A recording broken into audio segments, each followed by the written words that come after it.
mengenali diri. Kalau dalam ilmu psikologi itu tentang pengenalan diri itu kita dikenal ada 4 wilayah. Ada wilayah yang terbuka, ada wilayah yang tersembunyi, ada wilayah buta, dan ada wilayah yang tidak diketahui. Jadi ada wilayah open, ada wilayah blind, ada wilayah hidden, dan ada wilayah unknown. Wilayah open itu, wilayah yang terbuka itu sesuatu yang orang tahu, aku juga tahu. Misalnya, saya itu cerewet. Aku tahu aku itu cerewet. Orang lain juga tahu kalau kita itu cerewet misalnya. Nah, ini I know. Others juga know. Tapi ada wilayah yang hidden, tersembunyi. Wilayah tersembunyi itu yang aku tahu, tapi orang lain tidak tahu. Misalnya kita sendiri di kos. Aku tahu, aku itu kalau bangun tidur mesti kesiangan. Tapi karena aku di kos sendirian, tidak ada yang tahu. I know. Tapi others don't know. Ini namanya wilayah hidden. Ya nanti kalau kita ceritakan ke orang lain jadi tahu. Ada wilayah blind. Wilayah blind itu wilayah buta yang kita tidak melihat itu. Ini wilayah yang I don't know, aku tidak tahu, tapi others know, orang lain tahu.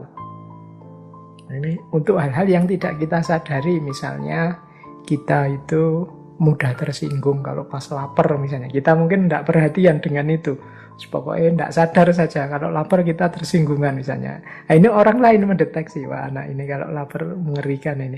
Kita tidak tahu. Orang lain tahu, I don't know, tapi others know. Itu namanya wilayah blind. Nanti ada wilayah unknown. Wilayah unknown itu orang lain tidak tahu, aku juga tidak tahu. Ini perlu pendalaman untuk menggali. Yang mungkin perlu waktu juga untuk mengenali. Ternyata aku ini, bisa itu, punya kualitas ini. Itu wilayah unknown. Ini kita perlu kontemplasi, perlu refleksi lebih dalam. Boleh nanti kalau ada teman, ada sahabat saling menilai, kalau yang sudah punya pasangan mungkin bisa suami istri atau teman sakos yang di kamar itu saling mengenali diri. Jadi coba ditulis ya yang kamu ngerti tentang aku. Nanti aku nulis yang aku ngerti tentang kamu. Nanti saya juga nulis aku tentang aku, kamu nulis juga tentang dirimu. Nanti kita cross check sehingga kita bisa mengidentifikasi mana yang open, mana yang hidden, mana yang blind. Nah setelah itu monggo masing-masing melakukan muhasabah, refleksi, kontemplasi sendiri-sendiri untuk menggali siapa tahu ada wilayah yang unknown, yang tidak diketahui. Ini salah satu jalan kita untuk memahami diri, mengenali diri, membangun identitas. Baik, jadi itu isu yang lain dalam kita memahami diri, mengenali diri, membangun identitas diri. Kita lanjutkan. Nah, penting juga saat kita melakukan self-identity, ada isu lagi yang banyak ditekankan oleh para filosof, yaitu terimalah diri kita sendiri. Mari kita menjadi diri sendiri. Ini menjadi isu di banyak hal. Misalnya ada kalimat dari Lao Tzu itu. Misalnya, angsa itu tidak perlu mandi untuk membuat dirinya putih. Demikian juga engkau tidak perlu melakukan apapun, engkau hanya perlu menjadi dirimu. Nah ini kalimat dari Lao Tzu. Jadi berarti apa? Memahami diri itu bukan kok terus menipu diri. Tapi yuk jadi diri kita sendiri saja dulu. Kita pahami potensi-potensi, kelebihan-kelebihan kita. Dan itu yang kita hidupkan. Jangan takut atau jangan banyak terpengaruh oleh hal-hal di luar diri sampai kita melupakan hakikat diri kita yang sejati. Jadi the snow goose need not bath to make itself white. Neither need you do anything but be yourself. Jadi angsa itu tidak perlu mandi untuk membuat dirinya jadi putih. Demikian pula engkau tidak perlu melakukan hal-hal yang lain, tapi hanya jadilah dirimu sendiri. Dan ini dikuatkan oleh Dr. Seuss. Ini tokoh yang bolak-balik sering kita singgung ya di bulan yang lalu. Kata beliau begini, jadilah dirimu sendiri. Katakan apa yang engkau rasakan. Karena mereka yang keberatan tidak menganggapnya penting, mereka yang menganggapnya penting tidak keberatan. Maksudnya apa? Yuk kita jadi diri kita sendiri saja. Tidak usah terlalu peduli dengan komentarnya orang. Orang yang peduli dengan kita itu tidak akan banyak berpikir, dia pasti menerima apa saja yang kita lakukan, kita katakan. Sebaliknya, orang yang tidak peduli dengan kita, dia tidak akan mau berpikir dalam tentang apa yang kita lakukan, apa yang kita katakan. Jadi, berarti apa? Tidak usah tergantung pada komentarnya orang. Tidak usah tergantung pada pikiran-pikirannya orang yang tidak selalu relevan. Mari kita jadi diri kita sendiri. Dan kita menyampaikan apa yang ingin kita sampaikan. Kita diam kalau memang tidak ingin bicara. Pokoknya kita hidup sesuai keinginan kita, menjadi diri kita sendiri. Ini mirip seperti pepatah, jadilah diri sendiri sesuai yang kita inginkan, karena orang yang suka kepada kita tetap akan suka kepada kita apapun yang kita lakukan, apapun yang kita jalankan. Sebaliknya, orang yang tidak suka pada kita tetap akan mencari celah-celah untuk menyatakan bahwa kita salah, kita keliru, apapun yang kita jalankan, apapun yang kita lakukan. Baik, ya ini nasihat pertama tentang self-identity. Ini berarti yuk kita menjadi diri kita sendiri secara otentik. Kalau iya ya kita bilang iya, kalau tidak ya kita berani bilang tidak. Prinsip pertama.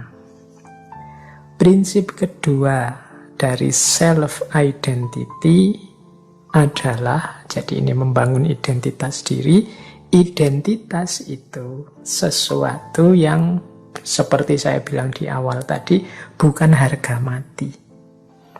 Tapi dia adalah sesuatu yang dibentuk, diupayakan. Jadi ini saya kutipkan satu quotes dari Josh Bernard Shaw. Dia bilang, life isn't about finding yourself. Life is about creating yourself. Hidup itu bukan tentang menemukan dirimu, tetapi hidup itu tentang menciptakan dirimu. Kita ini kan sering menghabiskan terlalu banyak waktu untuk siapa hakikat diriku, apa hakikat diriku, terus-menerus. Kata Josh Bernard Shaw, tidak begitu caranya. Caranya apa? Engkau ingin membentuk dirimu seperti apa? Itulah nanti yang akan jadi hakikat dirimu. Jangan dicari-cari, tapi apa? Ciptakan, buatlah. Kalau ingin jadi pahlawan, ya lakukan hal-hal kepahlawanan, ciptakan hal-hal kepahlawanan. Kalau ingin jadi manusia mulia, lakukan perbuatan-perbuatan mulia. Jadi life is about creating yourself, bukan finding yourself. Jadi kadang-kadang kita ini kan mungkin karena terlalu banyak teori yang dijejalkan, sehingga kita cari-cari diri kita, mencocokkan dengan teori-teori. Akhirnya kita capek menemukan diri kita. Saya itu tipe introvert atau extrovert ya. Saya itu tipe jenis orang yang begini apa yang begitu ya, melankolis apa ya. Itu kan sering banyak teori-teori itu, terus kita membaca diri kita. Tapi sebenarnya itu semua bukan harga mati. Saya introvert, Pak. Tapi saya akan berjuang untuk mengatasi introvert saya biar tidak terlalu introvert. Saya juga ingin jadi orang yang pintar bersosialisasi. Pasti bisa. Karena apa? Life is about creating yourself. Jangan menyerah dengan karakter yang sedang kita miliki hari ini. Wong karakter itu bukan harga mati. Dia sesuatu yang bisa kita ciptakan, kita hidupkan, kita biasakan. Jadi rumus kedua tentang self-identity, kalau tadi rumus yang pertama kan jadilah otentik, tapi ini yang kedua dilanjutkan, yaitu mari kita ciptakan diri kita bentuk diri kita sesuai yang kita inginkan. Bahkan nanti di situ saya tambahi quotes dari Mahatma Gandhi. Beliau menegaskan, a man is but the product of his thought. What he thinks, he becomes. Manusia itu hanyalah produk dari pikiran-pikirannya. Apa yang dia pikirkan, seperti itulah dia terbentuk. Berarti apa? Yuk kita berpikir yang positif-positif, yang produktif-produktif. Kita berpikir yang baik-baik. Tentang diri kita, lingkungan kita, masyarakat kita. Disitulah kita juga akan terbentuk jadi orang baik. Pikiran kita yang baik akan melahirkan kata-kata yang baik, melahirkan tindakan yang baik, dan melahirkan kebiasaan-kebiasaan yang baik. Kalau hidup kita ada di siklus ini, pikiran baik, kata-kata baik, tindakan baik, kebiasaan baik, ya pasti karakter kita akan terbentuk jadi karakter baik. Identitas kita adalah identitas orang baik. Nah, jadi ini rumus kedua saat kita membangun self-identity, membangun identitas diri kita. Rumus yang ketiga untuk self-identity adalah identitas kita itu sifatnya adalah ongoing proses, senantiasa berproses, tidak mandek, tidak harga mati. Ini seperti kalimat yang saya ambil quotes dari William Shakespeare.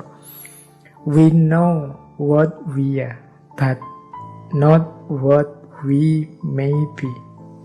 Kita tahu siapa kita sekarang, tapi kita tidak tahu what we may be, apa kita, siapa kita nantinya. Jadi berarti apa? Ya saya sekarang seperti ini, diterima saja. Tapi kan besok bisa jadi berubah. Asal kita rancang sejak sekarang. Nah itu identity. Iya sih, saya sekarang orangnya pemalu, pendiam, introvert.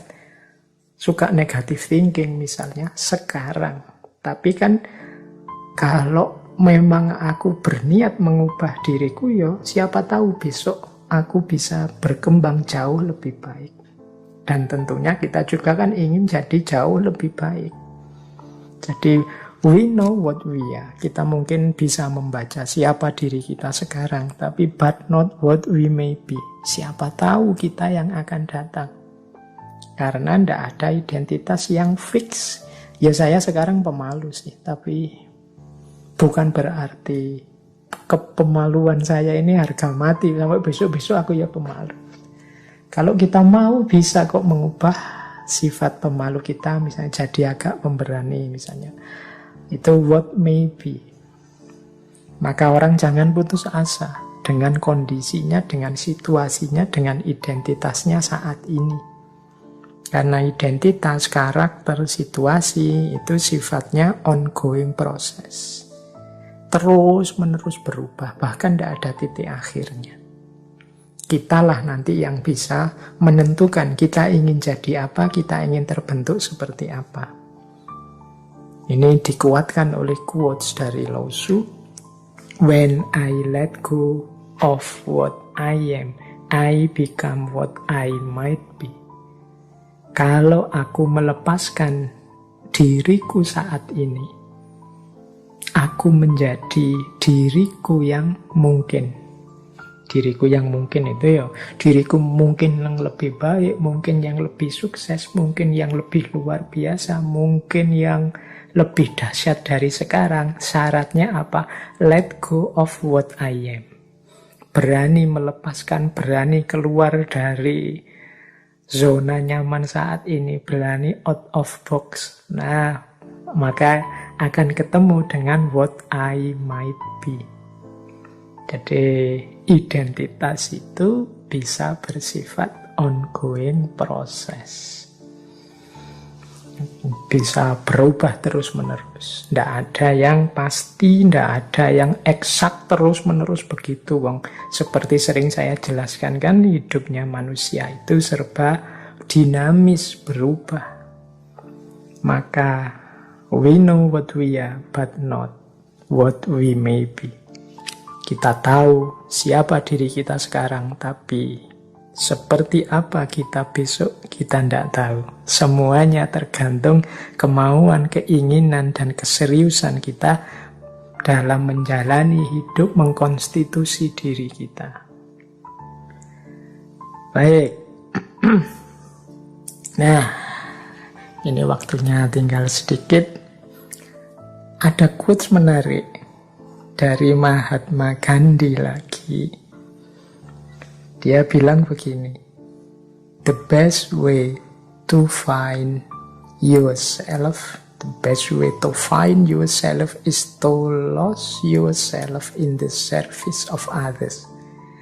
Cara terbaik untuk menemukan dirimu adalah dengan cara melenyapkan dirimu dalam melayani yang lain, dalam berbuat baik pada yang lain. Nah, ini quote terakhir dari Mahatma Gandhi. Ini mungkin kita pahami sebagai strategi alternatif ya. Mungkin kita kesulitan untuk membentuk diri kita. Ya sudahlah, ada jalan pintas, yaitu apa? Lakukan kebaikan untuk orang lain. Anggap saja dirimu hilang. Dirimu hilang itu kikis egoismu jauh-jauh, kikis egomu dalam-dalam, abdikan dirimu untuk yang lain. Ya paling tidak dengan melakukan itu akan terbentuk diri kita sebagai orang yang baik, orang yang tulus, orang yang bernilai penting di tengah masyarakat. Jadi kita kan sulit, Pak saya itu siapa ya Pak? Saya itu cirinya apa ya Pak? Kelebihan saya apa ya Pak? Kekurangan saya apa ya Pak? Kita kan sering begitu, terus capek membaca buku kiri kanan. Sudahlah, kalau tips dari Mahatma Gandhi, lakukan saja kebaikan-kebaikan semampumu. Mungkin awalnya agak memaksa diri, tapi lama-lama seperti itulah kalian akan terbentuk. Jadi apa? Jadi orang yang baik. Jadi orang yang melakukan banyak kebaikan untuk sesama. Otomatis di situ kita eksis, kita bernilai penting. Tadi kan kita merumuskan identitas macam-macam itu kan untuk menegaskan diri, menunjukkan kita ada, menampilkan betapa pentingnya diri kita, kan begitu. Nah, kata Gandhi, ya ada jalan terbaik untuk lebih cepat sampai ke sana, yaitu apa? Lose yourself in the service of others. Lakukan kebaikan sebanyak mungkin, semampumu untuk orang lain. Otomatis nanti lama-lama terbentuklah identitas dirimu sebagai orang yang baik. Tampillah kalian eksis sebagai orang yang baik. Otomatis nilai dirimu jadi penting. Orang lain mendapatkan kemanfaatan dari hidupmu. Jadi ini jalan praktis dari Mahatma Gandhi. Kalau mungkin di antara teman-teman yang kesulitan melakukan konstitusi diri, identifikasi diri yang mendalam, rumit seperti para filosof, ya sudahlah, teman-teman punya konsep kebaikan apa, ngerti yang baik-baik apa, paham Yang bisa dilakukan apa? Lakukan itu semaksimal mungkin. Disitulah nanti diri kita akan terbentuk. The best way to find yourself is to lose in the service of others. Terakhir, ini tak tambahi satu lagi. Kalau tadi alternatif dari Mahatma Gandhi, ini ada lagi satu alternatif dari Maulana Rumi. Cuma ini mungkin lain waktu akan saya jelaskan jauh lebih panjang, karena sesi malam hari ini kita belum sempat masuk ke aspek identitas dari perspektif agama, khususnya dari perspektif tasawuf. Tapi kita bikin trailernya dulu ya. Ini dari Maulana Jalaluddin Rumi. Kata beliau begini, how do I know who I am or where I am? How could a single wave look at itself in an ocean? Bagaimana aku bisa tahu siapa aku atau di mana aku? Bagaimana sepotong gelombang bisa mengidentifikasi dirinya di tengah lautan? Nah, ini Maulana Rumi. Jadi ini pandangan yang mewakili kalangan tasawuf, yang membangun identitas diri dalam naungan hadirat ilahi.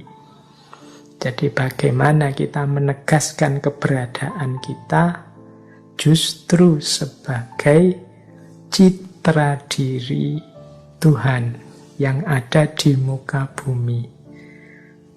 Yang itu justru yang tampil dari hadirnya kita itu bukan diri kita, tapi citra Tuhannya. Seperti setetes air yang ada di tengah samudera. Jadi setetes air tadi mewakili hadirnya samudera. Tetapi ketika dia ada di tengah samudera, ya bagaimana setetes air tadi mampu mengidentifikasi diri, karena yang ada, yang tampak tentunya adalah samudranya, bukan setetes airnya.